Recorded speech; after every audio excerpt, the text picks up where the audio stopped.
See, this is the thing, Mark. I think that it's too bad because, well, one, I think that Clubhouse was successful because we were all craving human interaction. We've all been stuck at home for a year and a half, and we missed having those conversations and think of the people that were spending time on it. You know, I remember sitting in a room with Bill Gates in it.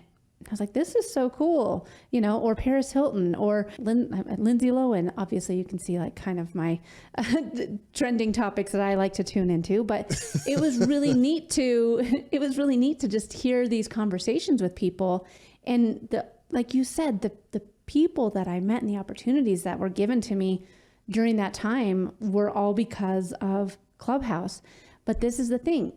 It was beta. We were all the beta testers, and they were building the app as people were joining it. And like you said, they were having to direct people over to Instagram or Twitter to continue those conversations, which I think honestly was a brilliant move. Yeah. Because once a Clubhouse room ended, if you wanted to continue nurturing that audience that you had just connected with, you could do it on Instagram post. You know, like, hey, if you liked what I had to say in that room, here's a carousel post giving more tips, and here's me going live, and here's a reel. I mean, it really was how you nurtured that relationship along. And that's why I think a lot of us found so much success with it. But when the world opened up again, people had more time, and they realized how much time they'd been spending on Clubhouse without actually getting any returns. There wasn't a clickable link. There wasn't, you know, a way to save those replays. Once the room was over, that was it. And as a podcaster, you know, like repurposing content, being able to repurpose this podcast is everything. And the amount of time people were spending creating content just to have it go poof, I think that a lot of people were disenchanted with it.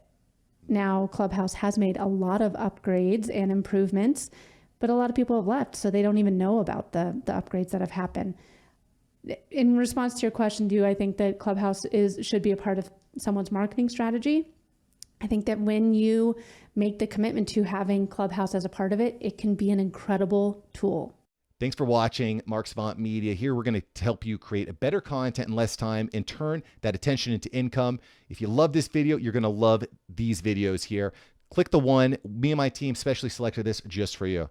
Click the link. Check out the video. I'll catch you here next time on Mark Savant Media.